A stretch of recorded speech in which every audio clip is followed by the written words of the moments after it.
And a giant like Nimoy gone, and al-Shabaab still goes on. In fact, al-Shabaab here.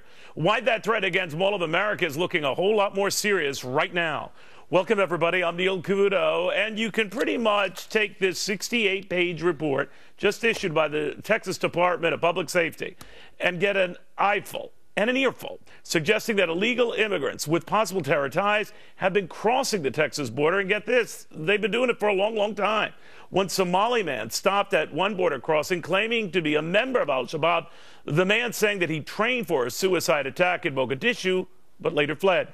That training involved suicide belts, AK-47s, grenades, you name it. Scary stuff. And Lieutenant Colonel Tony Schaefer says, we haven't heard the last of this stuff. Tony, no. This is really frightening, because this means they're really here. And your federal government, Neil, knows it as well. It's great Texas is publishing this, so it's something we have to take very seriously. I wrote a whole book about it. The last line is about a realistic scenario based on what we know is happening now. And I'm glad you brought it up regarding al-Shabaab. Look, they've made a credible threat against the Mall of Americas, and oh, by the way, they've been successful in doing similar attacks in Kenya. So it's not like they don't have a record. It's not like they've not stated their objective. And one of the things that is good about the terrorist organizations, if nothing else, is if they tell you they're going to come kill you, they're going to come kill you. So you can count on the fact that these guys are marshaling, trying to work their way through Mexico into the States, through the southwest border, because they hide within the refugee and illegal immigration stream. It's easy for them to do. You know what I worry about, Tony? The ones we get, that's great. Then all the ones we didn't get that we don't know. Right. That's not so great. Right. Well, right now, James Comey admits that they're tracking about 200 people. And, okay, what about the, 1,000 to 2,000 we're not tracking who have come through the border? Well, again, Neil, we know they're coming through. We know we're not detecting them. So this is where we have to be a lot more focused on Mexico. Do three things. First, turn people away.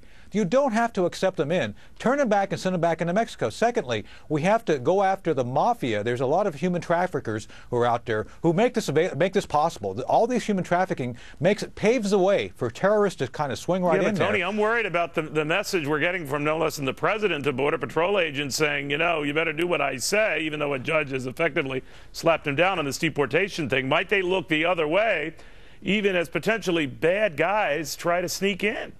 The incentive, Neil, is to look the other way. That's the policy. So this is where these individuals, God bless these Border Patrol agents, have to make a choice. Do you follow the Constitution and your oath, or do you accept a policy which essentially, in military terms, is an illegal order? You are not protecting your charge, the American public. And obviously, the other thing I've talked about with you before is we have to treat Mexico like a foreign country that has adversaries in it. They do. We have to do intelligence operations to figure out where terrorists are staging, where they're coming, how they're doing things, essentially treat them like we would have treated East Germany during the Cold War. Yeah, but Tony, you know what I'm worried about? I'm worried about the guys who are already here. If we're loath to deport people now, that would include people like this, and these Border Patrol agents might say, well, you know, my hands are tied here. I can't do anything. We have to untie their hands. This is one of the reasons I've been trying to work with members of Congress to make sure that we legislate, if necessary, requirements that the president change the policy. Congress can do that. And the other thing we have to remember the Boston bombing. The Boston bombers, the Zanayev brothers, were actually refugees. They came here legally, and we looked at them. That's right. This is like going back to your original point. Who are we not looking at right now? And this is what we have to take seriously. They've made a threat, Neil. Al-Shabaab's made a credible threat. We have to accept that on its face. They've identified a target, and now they're trying to resource their ranks to conduct the attack.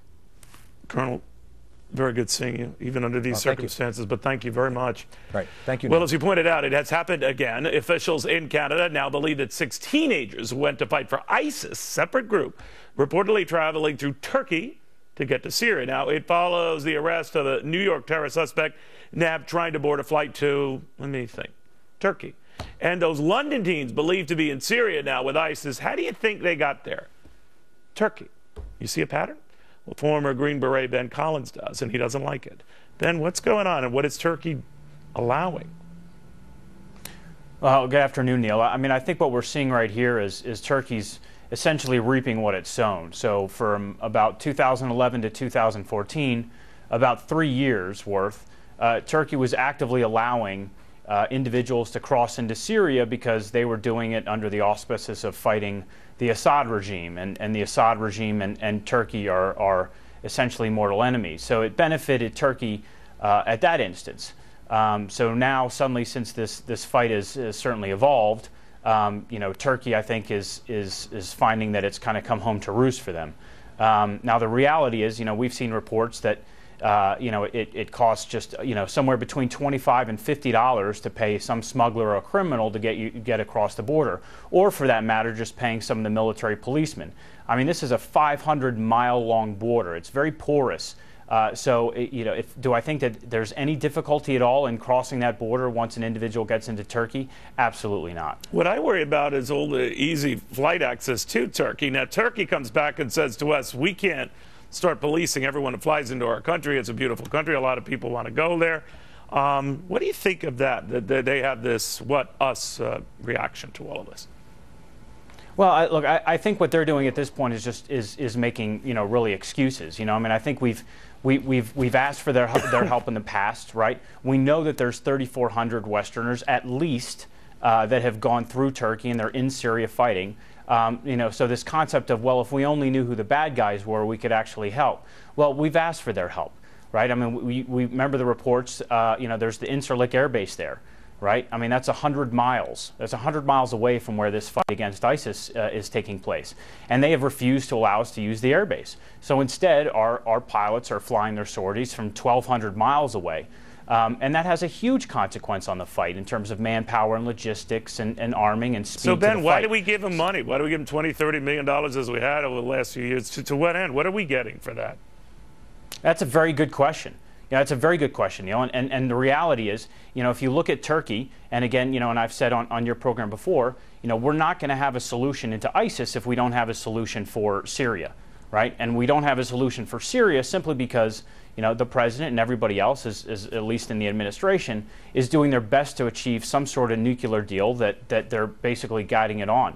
So, it's a very good question. $30 million. I mean, we all remember what happened right before the Iraq invasion, right? I mean, last minute they yanked our ability to go through their border. So, in my opinion, can we trust them? No, you're right. No. I forgot about that. All right, Ben, thank you very much. Thank you more for your service. I appreciate it. Well, thank you, Neil, very much. Captain Collins. All right, now to Wall Street. And this is it for February. Put in the books here, and it was a fad for stocks. Maybe not so much today, but for the month, we had heady advances in all the market averages. Look at the NASDAQ up north of 7%. It's within a whisper of its all-time high last reached in early March 2000. And hey, all of you Border Patrol agents, do what he says or else. And all you targeting IRS agents, ignore what he says and don't do anything else.